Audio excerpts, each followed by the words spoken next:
Adam, of course, everybody was loving Carolina's win in Cameron against Duke, but so much other stuff going on. What else happened out there for the Tar Heels? Let's start with another big performance on the track. Yes.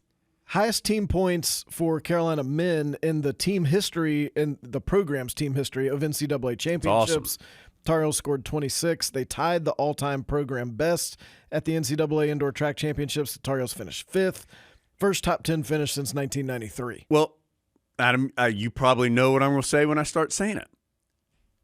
Chris Miltenberg, it's still one of the most, like, when he said it, when we talked to him a couple years ago, like, it just, I never thought of it before, but then I thought, that makes perfect sense.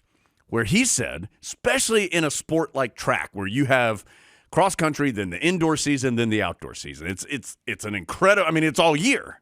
Quite literally, it's all year. It's just different seasons of it. He said, when you're building a program, he said, you got to get good at something first. And then once you get good at that, you can kind of build to the next thing.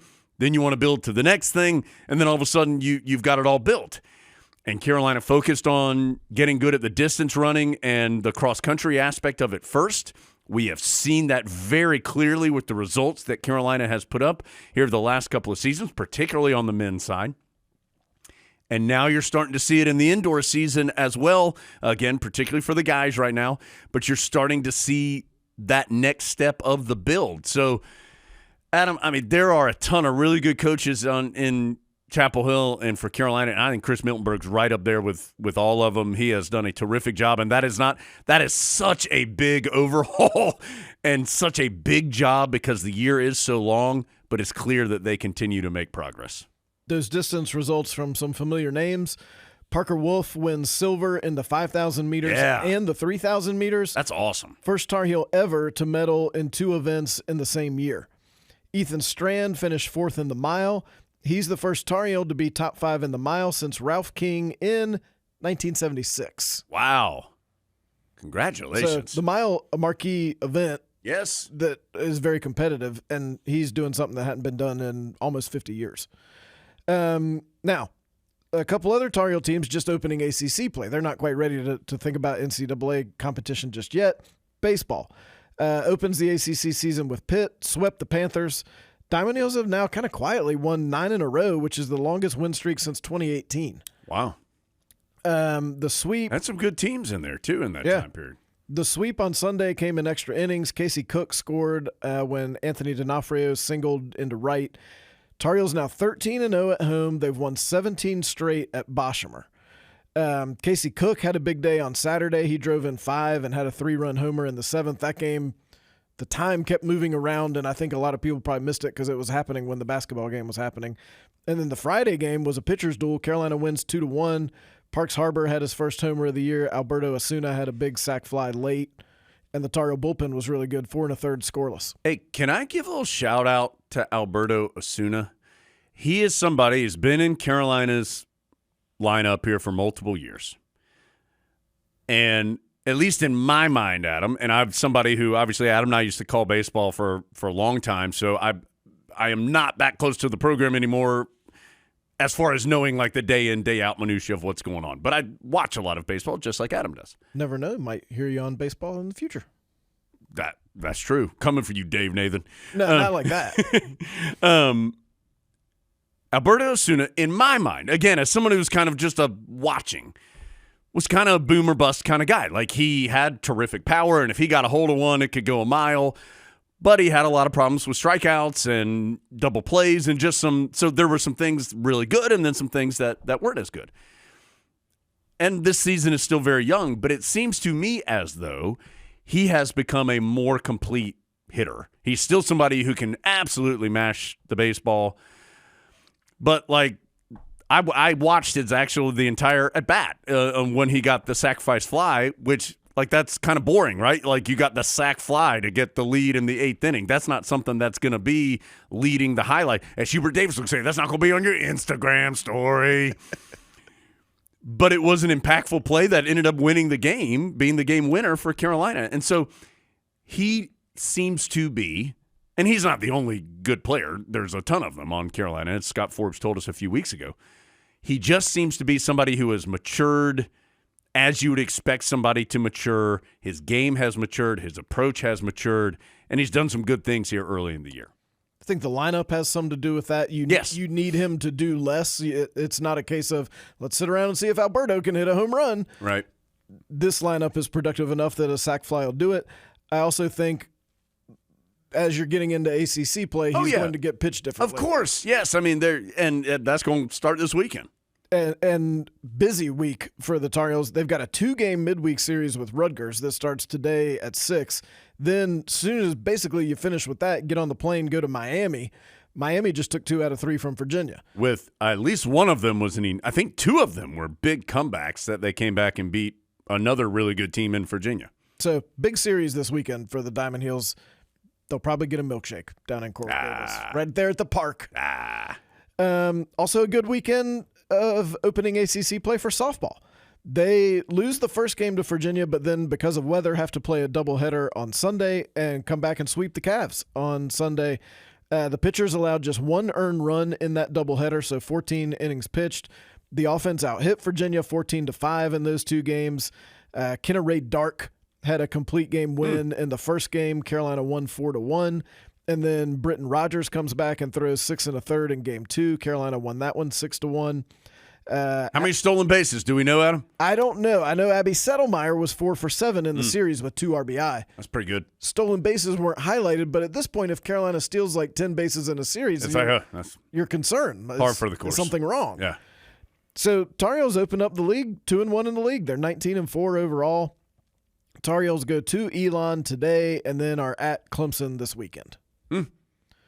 Wagon Watch, women's tennis.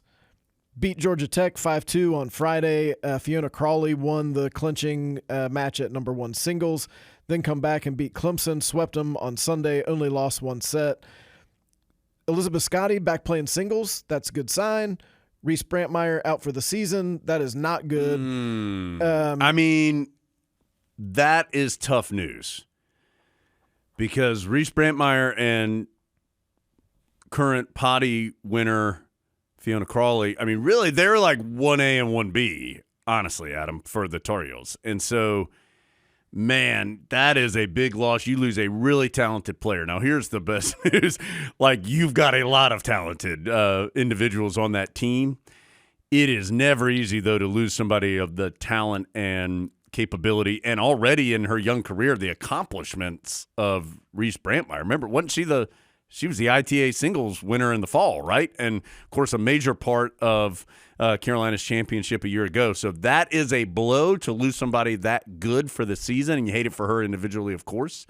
But the good news is that's a really deep team, and it's enough time in the season that you can build your lineup and your roster how you want it, keep now knowing that you won't have her available. And Brian Calvis has some time to juggle his lineup because the Tar Heels are off. This is spring break this week in Chapel Hill, which is great for traffic. Yeah, it's so much better for traffic. Carolina doesn't play again until they go, this is a big one, to NC State on March 22nd. So you've got some time to figure out how you want to deploy those players and maybe get them even more healthy so that you've got the best of what's available. Men's lacrosse won 21-9 at Hofstra. 11 different players scored a goal. I'm telling you, that win over Penn, Adam, I think they didn't have a great start to the year, but I think they're figuring some stuff out. Owen Duffy had 4 goals and 5 assists in that game. Carolina stays on the road because, again, it's spring break. They'll be at Wagner today. Carolina's 4-2 overall. Haven't played an ACC match yet, and in the top 20 nationally, they were number 18 pending this week's polls. Women's lacrosse goes down to Clemson, gets a win, 18-9 over the Tigers. Caroline Godine had 5 goals and 2 assists. Carolina's ranked 8th nationally. They're at home against ECU today, 5-2 overall, 2-1 in the ACC. That's a team that, as we've told you, has had a lot of injuries and is still kind of trying to figure out how to put their lineup together. Yeah, the injuries are going after the wagons right now, which I don't like. That's right. It's like in Oregon Trail when somebody got sick. Yeah. Got to manage around it. Yeah. Hopefully nobody's got dysentery. Yeah, that's right.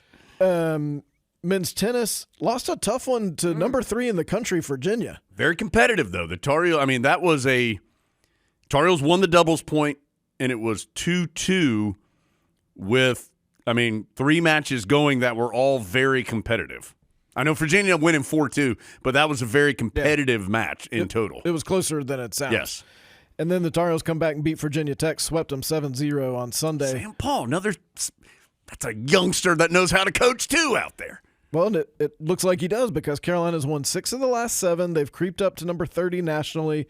Tough weekend coming up. They'll go to FSU on Friday and to Miami on Sunday. That Florida swing. Yeah. Always a tough one. Gymnastics. Had a dual meet with number 6 Kentucky. Well, yes, and Kentucky is very good. And I told you they were very good. They're ranked 6th in the country. Raina Worley, I think, got a 10 on the floor routine for Kentucky in this meet.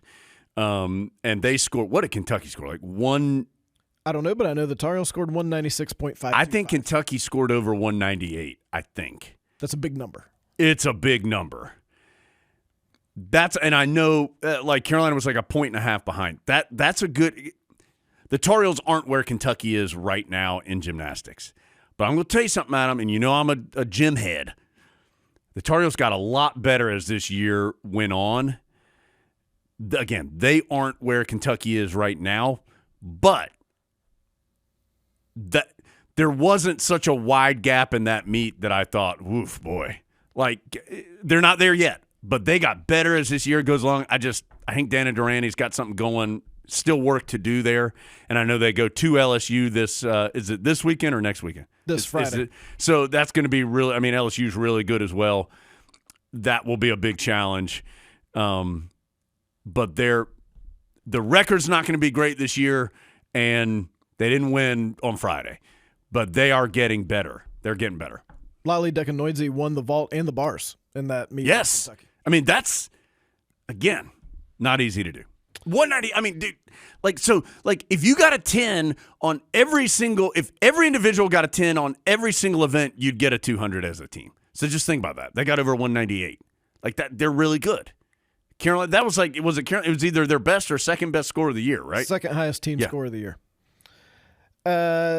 Quick note about diving. Aranza Vasquez won the 1 meter at the zone diving championships in Athens. That you don't get a crown for being the zone diving. You're the zone champ, but you do advance to nationals. Syracuse. You're the zone champion. So she advances to nationals, which I think is this coming weekend again back in Athens. As we're talking, they haven't done the 3 meter yet. I would expect her to be competitive in that event also. Yeah, remember, she won the national title in the 1 and the 3 meter last year, and so she's going to try to defend her crowns. And don't forget, you'll probably be able to watch her in the Olympics. Yeah. Women's basketball, tough finish against Miami in the ACC tournament. Tar Heels shot 23% in the second half, which helped Miami go on a 10-0 run. Tar Heels finish up that portion of the season at 19-11 overall. The bracket, of course, will be announced on March 17th. I've been looking through the projections. Seems like the Tar Heels are in that 7-8 seed range, so I think they're safe. But again, you're just left wondering if they had the full arsenal. Yeah, it's another team that, it's just it's hard to even judge the season. They've had so many players get hurt. It was a disappointing finish against Miami because it felt like Virginia Tech was vulnerable. Yes, which, that happened. Miami almost beat them, and then they got blown out by the eventual champ Notre Dame. Right from the very start, Carolina hasn't had – remember that some of their Sierra Toomey and a couple other from the very beginning, unable to play this year. They've just never had their full group. And again, I'm sure they're frustrated with 1911's not where Courtney Banghart wants to be, and certainly, losing in the second round of the ACC tournament, not where she wants to be. It's just hard to judge the year in total because they have not been anywhere close to 100%. So more to come on them this coming weekend because certainly would expect them to be in the field.